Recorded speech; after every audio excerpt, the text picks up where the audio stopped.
Y ahora volvemos, después de esa semana de asueto por la Semana Santa, valga la redundancia, eh, con el capítulo de historias peculiares, que como siempre, el capítulo nos lo va a escribir mi compañero, amigo, periodista, escritor, Tony Cruz. Muy buenas noches, Tony. Muy buenas, Rafa, ¿qué tal? ¿Cómo estamos? Pues ahí vamos y fíjate, fue al principio, no recuerdo si la tercera, cuarta edición, hablamos de Moresnet neutral, un pequeño microestado, bueno, pequeño y micro es redundante, ¿no? Un microestado en el centro de Europa que llegó hasta 1914. Lo de hoy es incluso más raro que eso, ¿no, Tony? Sí, es una historia que mezcla geografía con historia y que juntando las dos cosas resulta un cóctel de estos curiosos que nos gusta, ¿no? Que vamos a hablar de un enclave catalán, en consecuencia español, en Francia, un territorio que, por una vicisitud histórica, quedó rodeado de territorio francés, pero que sigue siendo en estos momentos España y que, bueno, su historia y el porqué, pues es verdaderamente curioso. Mi pregunta es, si esta gente fuera independentista, ¿se independizaría de España estando en Francia? Una cosa muy loca. Pero bueno, Mm. más allá de las bromas, que espero que no se moleste nadie, nos vamos a la provincia de Girona, pero no a la provincia de Girona, porque como bien ha dicho Tony, se sitúa en Francia.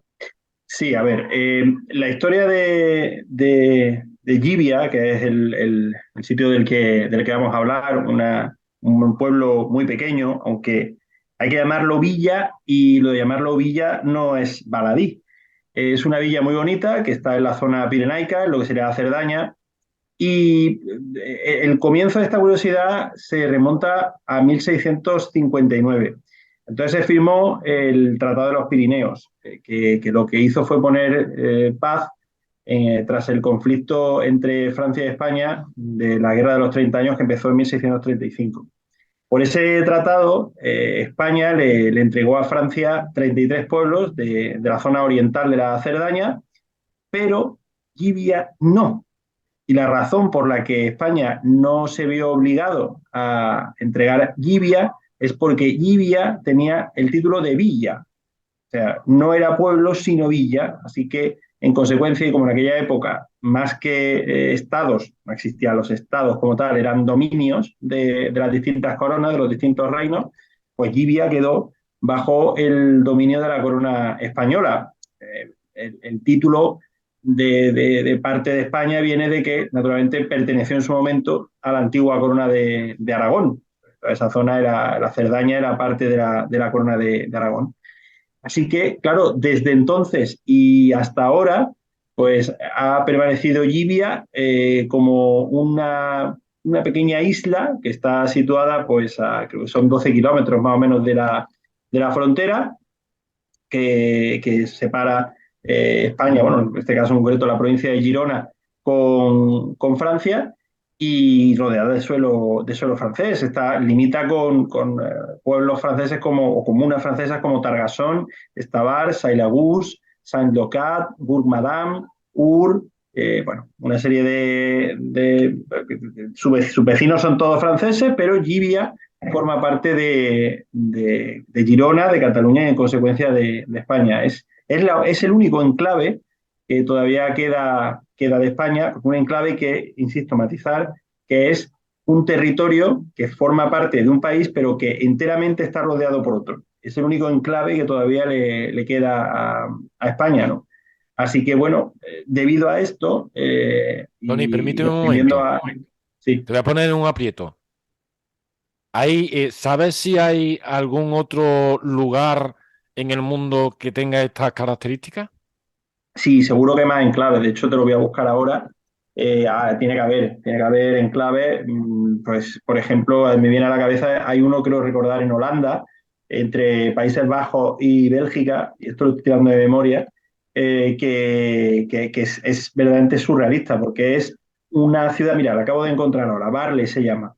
Es una zona que no es ni de Holanda, o sea, ni de los Países Bajos, ni de Bélgica. Hay calles de ese país que pertenecen a un país y calles que pertenecen a otro. O sea, es absolutamente desconcertante, ¿no? Esto tiene su origen en la Edad Media, que, claro, las parcelas de tierra, volvemos al mismo tema, ¿no? En aquella época no había Estado, sino tierras repartidas entre unos dueños y otros, ¿no? Entonces, bueno, parcelas de este pueblo, unos se repartían a una familia aristócrata y otros a otras. Unas acabaron tirando hacia Bélgica y otras hacia los Países Bajos. Y ahora mismo, pues, yo invito a tus espectadores que busquen imágenes de Barle, porque es curiosísimo como, ahora mismo estoy mirando una calle con unas cruces, o sea, hay un bar y a un lado las sillas están en Holanda y en otro lado están en Bélgica. O sea, tremendo, ¿no? También pasa en una ciudad alemana que se llama Büsingen am Ochrhein, que es una aldea alemana totalmente rodeada por territorio del cantón suizo de Scafusa. Otro que es un municipio italiano que se llama, curioso, es bonito el nombre, Campione d'Italia, un municipio italiano que se llama Campione d'Italia y que está totalmente rodeado también de territorio de la Confederación Helvética. Jungholz, que es una zona del estado austríaco del Tirol, a la cual solo se puede acceder a través de Alemania. Una curiosidad también tremenda, ¿no? Entonces, bueno, y luego, bueno, pues está quizá el más conocido, que no lo he dicho, pero que además ahora mismo está muy de moda, entre comillas, o está siendo muy mencionado últimamente, que es Kaliningrado. Kaliningrado es la antigua Königsberg, que era, bueno, entre otras, si mal no recuerdo, Königsberg es donde nació, creo que fue Kant. Lo voy a mirar, porque creo que nació Kant ahí, en Königsberg. Pero es una ciudad que antaño era prusiana totalmente y que bueno, después de efectivamente, nació Kant ahí. Después de la Segunda Guerra Mundial pasó por designios de la comunidad internacional a ser rusa. Los alemanes se marcharon de allí, los prusianos tuvieron que ir a otras partes de la supongo que sería la RDA, a la República Democrática Alemana, y Königsberg se convirtió de un día a otro en Kaliningrado, en homenaje a Kalinin, a otro, si mal no recuerdo también era un político soviético, Kalinin, sí, sí, el líder soviético, Mikhail Kalinin, bueno, y se convirtió en parte de Rusia. Y es una zona que está por un lado Lituania, por otro lado está Polonia, y ahí en medio hay un trozo de Rusia. Y es una extensión singular, y aparte es un territorio bonito. A mí es un sitio que particularmente me llamaría mucho la atención visitar, y sabes que me gusta mucho visitar los sitios más raros posibles, y este en concreto me resultaría muy llamativo, ¿no? Porque es una ciudad alemana, completamente alemana, pero sus habitantes ya, claro, son rusos, ¿no? O sea, se repobló de rusos, ¿no? Ahora mismo, Bueno, pues, lo sí, de Barle, menos mal que ya con esto de la Unión Europea no hace falta pasaporte, pero lo de Barle es bastante sí. curioso. Además, te puedes tomar en el mismo bar un café según te apetezca, un día en Países Bajos y otro en Efectivamente, Bélgica. así se viaja tranquilo, desde luego que sí. Volvemos a Llivia. Sí, bueno, a ver, Llivia, aparte de esto que he dicho, y aparte de que turísticamente es una ciudad con bastante encanto, pues tiene, bueno, tiene muchas leyendas, ¿no? Históricamente se dice que Hércules fue quien fundó la ciudad, bueno, en eso como muchas otras, ¿no? Fue una zona que en su antigüedad se llama Querré, o Querre, que en su origen venía a significar sierra o lugar rocoso, después fue llamada por los romanos Iulia Líbica, después ya con los visigodos se llamó Castrum Libiae y después ya Medinet el Bab, cuando fue sometida por los árabes, que también llegaron hasta ahí, que Medinet el Bab significa ciudad de la puerta, ¿no? Bueno, durante la época que fue parte del reino de Aragón, pues se dice que Sunifred, el conde Sunifred, que fue el padre de un personaje histórico para el reino de Aragón, como era Wilfredo el Belloso, Wilfredo el Bellos, pues estuvo allí unos años viviendo, a pesar de que es una villa muy pequeñita, vamos, no sé cuántos habitantes tendrá, lo voy a mirar ahora, en torno a, 1.500 habitantes, o sea, es muy pequeñita. Pero bueno, ya sabes que en sus tiempos, pues, las villas pequeñas pues tenían su importancia, ¿no? Y luego, claro, ya en tiempos recientes, y quizás sea lo que más puede llamar la atención a aquellos que les gusta la historia contemporánea, y esto lo he encontrado, por cierto, en el libro donde he encontrado la historia de Llivia, que es este que recomiendo encarecidamente, Lugares fuera de sitio, de Sergio del Molino, además ahora está en versión de bolsillo y este cuesta 10 euros, o sea que no hay motivo para no comprarlo y devorarlo si os gusta este tema, que a mí particularmente me parece muy interesante, ¿no? Pues cuenta Sergio de Molino que durante la Guerra Civil Española, Gibeas fue fiel a la República, pero claro, fue fiel y no fue invadida porque no era posible. Porque los soldados franquistas que quisieran llegar a ella, pues tenían que cruzar el suelo francés y no era cuestión, ¿no?, de meterse en un conflicto diplomático. Así que las autoridades republicanas estuvieron muy tranquilas o relativamente tranquilas hasta que el 11 de febrero del 39, pues ya, claro, cuando ya, como dijo el parte de guerra que es célebre de Burgos, cautivo y desalmado el Ejército Rojo, pues las autoridades que en ese momento ya ocupaban toda Cataluña, pues le pidieron permiso a la autoridad francesa para, bueno, atendiendo a que eso era España, ocupar la villa y cruzaron ese terreno, ese trozo de suelo galo para acceder a Llivia y allí pues cuando entraron no encontraron resistencia. Esto no sé si sucedió así, pero me imagino que los gobernantes de la localidad pues huirían, se irían a cualquier localidad vecina para no ser represaliados, ¿no? Bueno, durante la Segunda Guerra Mundial, claro, figúrate esa situación, Rafa, ¿no? En la Francia de Un Vichy. ¿Cómo, perdón? En la Francia de Vichy. Claro, claro, tú imagínate esa situación, ¿no? Un territorio, primero, parte de España en una Francia que estaba enfrentada con Alemania, primero, y luego, pues, parte de un gobierno de Vichy, como bien has dicho, que era colaboracionista con Hitler, ¿no? Entonces, bueno, pues durante esos años hubo mucha tensión y pues, los alemanes estuvieron constantemente patrullando por la zona y al final era una zona importante estratégicamente porque al final, claro, podía entenderse casi como una curiosidad evidentemente, para aquellos que quisieran fugarse, un lugar muy interesante, ¿no? Aunque fuera un territorio pequeño, porque ahí en teoría, las autoridades alemanas no, o incluso la autoridad de la Francia de Vichy no tenían jurisdicción. Entonces, claro, cualquier prófugo que quisiera encontrar acomodo, aunque sea de manera temporal, pues podía intentar esconderse en Libia, ¿no? Que, claro, pues era un territorio hasta cierto punto casi se podía decir franco, ¿no? Nunca mejor dicho lo de franco. Eh, entonces, bueno, pues lo Pero que Tony, hizo... un momento, porque es que tú bien lo has dicho, ahí no podían intervenir ni los alemanes ni los franceses, pero en realidad estamos hablando de que una pequeñísima porción de España estuvo invadida. Bueno, claro, según se quiera ver, realmente estaba rodeada. Claro, lo que pasa que hay que entender la situación, ¿no?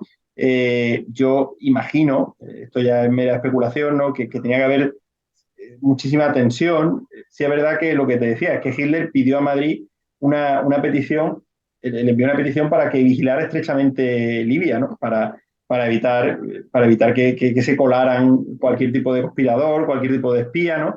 Y en teoría, y esto tendría que ser muy chocante, a Libia llegaron, por cierto, nos estarán matando si no veo un catalán como pronunciamos Libia o Libia, pero bueno, Libia. Pedimos perdón. Pues desde Madrid enviaron un centenar de policías armados para estar pendientes de lo que hacían sus habitantes, ¿no? Que es llamativo, ¿no? O sea, 100 personas armadas en un territorio que en aquella época podría tener en torno a 1.000 personas, pues Sí, imagínate, un ¿no? 10%. Un 10% digo de... Claro, un 10%, ¿no? Un 10% de la población eran policías, ¿no? Tenía que ser una época curiosa, ¿no?, para estar en Libia. Y sobre todo después, una vez, porque tú imagínate la situación cuando volvió a cambiar, ¿no? Porque aquí cuenta Sergio del Molino que después de la guerra, pues ya había como mucha tensión entre los franquistas y los catalanistas, porque Libia se ha convertido con el tiempo, supongo que en parte por su ubicación y en parte también porque, bueno, al final, eh, si hay un territorio en España que se puede sentir poco español, realmente es Libia, ¿no? Porque sí, es España, pero está en Cataluña, que ya de por sí hay muchos que no quieren formar parte de España, encima están en suelo francés, o sea que, pero bueno, pues ahí había de hecho, en las últimas elecciones, dentro de que en este tipo de pueblos pues hay pocos votantes y demás, y pues solo había concejales de Esquerra Republicana y de Junts, bueno, normal, por otra parte, y más en Girona, que es una provincia especialmente secesionista, ¿no? Pero decía que cuenta Sergio del Molino que es uno de los pocos lugares de España que puede presumir de haber gozado tanto del favor del franquismo como del catalanismo, con idénticas entregas y parecidos modales.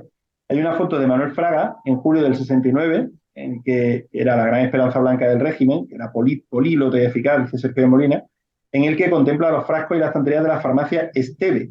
La farmacia Esteve, que es otra curiosidad de Llivia, es la más antigua, bueno, por lo menos de Europa, por lo menos eso dice, ¿no? Tiene ahí ese, ese purito de decir que no hay ninguna farmacia más antigua, es del 1594 y parece ser que ha permanecido abierta desde el siglo XVII ininterrumpidamente hasta 1929.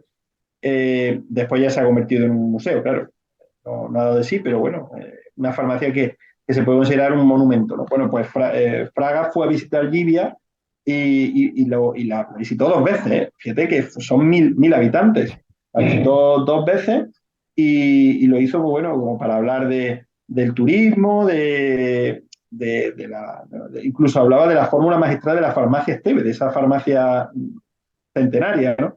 Pero es que 20 años después, claro, habla de que Fraga la visitó, pero es que 20 años después fue Jordi Pujol quien visitó también Llivia para dar un poco de pozo a esa zona que ellos consideran, yo hablo de los secesionistas catalanes, como la Cataluña Norte, una parte de Cerdaña, que ahí también evidentemente se habla catalán, es una zona muy bonita, Perpiñán y todo esto, pues cuando se piensa en los países catalans, que es la idea de independencia que tienen algunos de los que reclaman la independencia de Cataluña, reclaman no solo lo que es Cataluña, como pues sabrán los que estén viendo esto, sino también pues parte de Aragón, eso que llaman Cataluña Norte, que es la Cerdaña, las Islas Baleares y también Valencia, sino en su integridad total.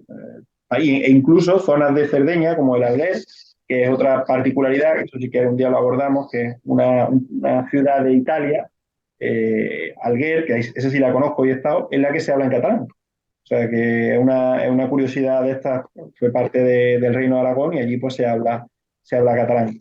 Así que esta es la historia de Llivia, una localidad singular, una localidad que por lo visto en fotos tiene su encanto y bueno, bueno, aquellos que tengan esa curiosidad por este tipo de cosas, pues bueno, tiene su rollo, ¿no? Y estas extrañezas que nos regala la historia, que al final, pues bueno, dejan estos productos, estos residuos que entran en los libros con nombre propio. Estoy viendo la foto y es un pueblo típico Una villa, del, pero no lo del llamas pueblo, lo Pirineo. llamas villa. Pues si llamas pueblo Bueno, se lo la llaman los villa franceses. es una ciudad típica de Pirineo. Quien haya estado en el Pirineo, aragonés, catalán y demás, es prototípica, vamos. Eh, esto tiene viso de poder continuar en el Bueno, tiempo.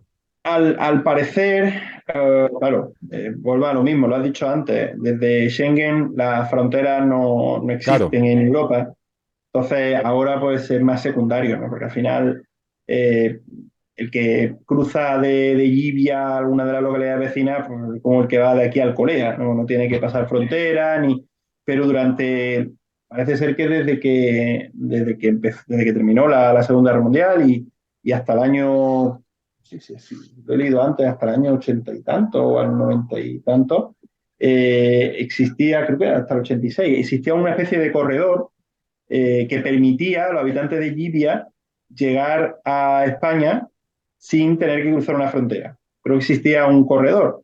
Pero claro, al mismo tiempo, de algún modo tendrían que controlar la frontera entre Libia y Francia. Eso, la verdad que me cuesta entender cómo yo creo que al final eh, las fronteras son humanas, son un artificio, porque salvo las fronteras físicas, realmente las fronteras son cánones que establecemos los seres humanos para gobernarnos o desgobernarnos, según.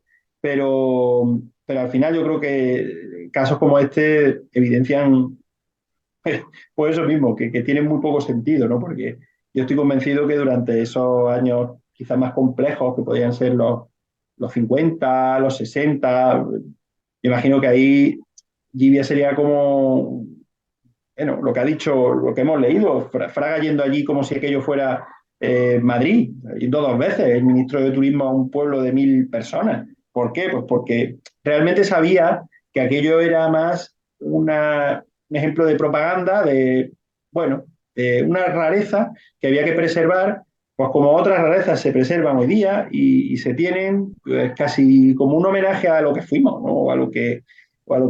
Y en el fondo yo estoy convencido que los habitantes de Libia cruzaban con frecuencia y normalidad sin pasar controles a la zona francesa, porque ¿cómo controlas eso? O sea, tú no puedes cercar, hasta donde yo sé no estaba cercado, ¿no? La localidad no estaba cercada, ¿no? Lo de todo esto es que si nos escucha alguien de Jibia, dirá, pero bueno, estos tíos, ¿por qué se extrañan tanto? Bueno, pues porque ellos estarán acostumbrados, a nosotros nos parece una rareza, una magnífica rareza de todas las que nos trae Tony cada jueves. Tony, como siempre, muchísimas gracias. Nada, un apunte más, simplemente por si Sí, alguien tiene curiosidad, que busquen la biografía, por no extenderme en el tema, de Josep Vinyet y Estebanel, un personaje muy curioso que nació fuera de Llivia, pero que se acabó haciendo no me sale ahora el gentilicio de Llivia, pero me voy a acabar buscándolo y diciéndolo como debe ser. Los habitantes de Llivia son llivienses, así que, como dice aquel, los de Calatayuca, los burritanos, pues, los de Libia, libienses. Un saludo para todos los habitantes de Libia, que tienen una localidad, una villa muy bonita, y sobre todo muy muy interesante, curiosa. efectivamente, en el aspecto histórico, social y todo, ¿no? Tony, lo dicho, muchísimas gracias como siempre. Un placer, Rafa. Un abrazo fuerte.